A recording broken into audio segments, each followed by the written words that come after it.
Genshin Impact has been on an absolute tear, releasing quality of life after quality of life every single update. So let's talk about the brand new features coming for version 1.1 and see if they can keep it going. Welcome to Jello Impact, where we build and test every single character to help you decide who you want to wish for and build. New limited time area exploration rewards and skip feature for Spiral Abyss. Limited time exploration rewards whenever a new area becomes available. The rewards collection period will last for 2 versions. Okay, so fortunately, at least it is 2 versions. I was a little bit worried this would really rush people to just explore and like burn themselves out, or you feel like you're missing out so you don't even explore at all. But I think having it last for 2 versions is a pretty good amount of time. And this is like additional Primo Gems on top of what you would normally get. I find this really, really interesting because it tells me that people play this game a lot like my one friend does. I have this friend who plays Genshin Impact, but he doesn't always do exploration all that much, and he doesn't always do the new story quests. He mostly focuses on his resin, the combat events. Sometimes he does some story, but he doesn't even always. And I think a lot of people are like him. My wife also doesn't do a lot of exploration. So they're like, Genshin Impact has a lot of data, so they have data on everyone. They know what everyone is doing, and I definitely didn't explore Fontaine like as much as I did Sumeru and Inazuma. So this has probably been cooking for a while. I actually did happen to explore Natlan quite a bit, but it seems like this tells me that a lot of people are not. A lot of people are not exploring and really finishing off the map, and I totally get it. It does feel like you don't get as much as you really would like to. Like when I was really grinding way back when I was just playing the game and not a content creator back in Inazuma, that's when I started.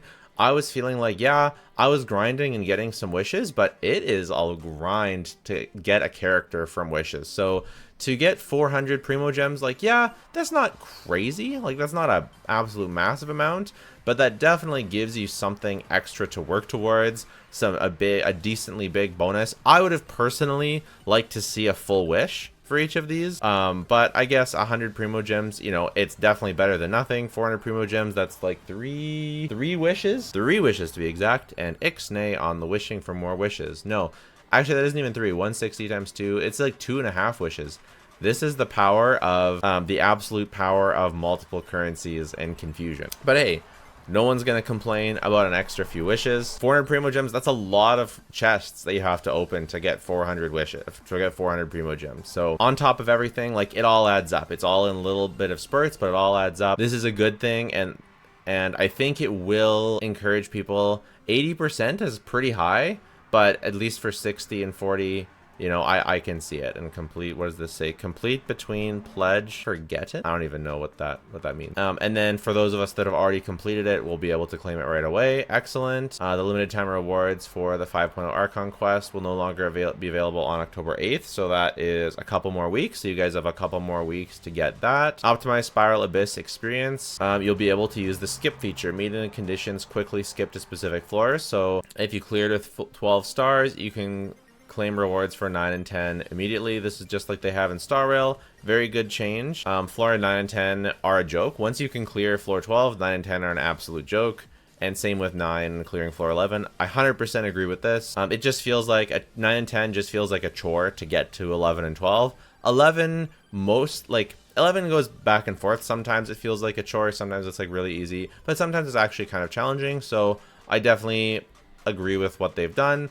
Great call. You can claim all chamber bounties for all skip floors directly, being the top-up menu. Very nice. Primo Gem rewards will still need to be claimed manually. Okay.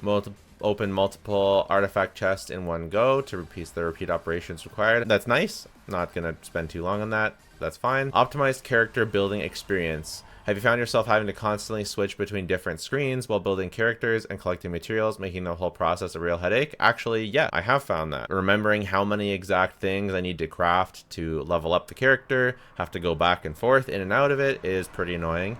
We've optimized the character building experience so you can view and craft all required character development items in a convenient one-stop interface, making the calculation process much easier. Click this in the bottom left corner of the crafting bench to select a character. Then you can find all of the character development items in one go and craft them right away. Ooh, so it puts them all in there just like that, and then you can craft them all. Very nice. I like that. Give us more gems. I'm running out of gems. I'm gonna have to start farming bosses just for gems pretty soon, and I'm not looking forward to it. You can also find and calculate character ascension, weapon ascension, and talent level up materials individually. The calculation will display both the quantity of materials required and the amount you currently have, reducing the amount of effort required on your part. That's good, because honestly, it is a pain just keep going in and out, the same sort of thing. When you click to craft materials, it will automatically detect the amount required, making it much easier, precise, convenient, and minimizing waste. Really good change. Okay, it's not something that I knew I needed or that I thought about needing, but it is something that they should have had, and I'm very glad to have. Taking the character ascension, you can select the ascension phase you wish to ascend to. Whoa, you can just ascend all the way right away. Interesting. When selecting characters, ones that you recently acquire or leveled up will be displayed at the top, making it more convenient. Okay, makes sense. Maximum craftable amount will be shown. Very good, very good. After the update, the adventure handbook to trans domain screen will sort trans domains from newest to oldest, making it easier for you to review yours. Okay, very good, agreed. When all the content in the adventure handbook experience has been completed, the first time you open the adventure handbook, after each time you log in, the commissions and guide tabs will be displayed first if there's any unfinished content in these tabs. Okay, fine. To help you quickly choose suitable artifacts, we've introduced an artifact loadout system. You can create custom artifact filter plans for individual characters. Filter plans. They're so close, guys. They are so close to loadouts. They're this far away, just a little bit further. Genshin by 6.0 we'll have full proper artifact loadouts. Look, I just want to be able to set EM Raiden as like a preset, and then be able to set EM Toma as a preset, to set Deepwood Dea as a preset. Like you need these presets so you can just quick equip one button to click them all. It really wouldn't be that hard. I think they're gonna do it. I really do. I think they're going to do it one day. They're so close. They keep doing all this. One day.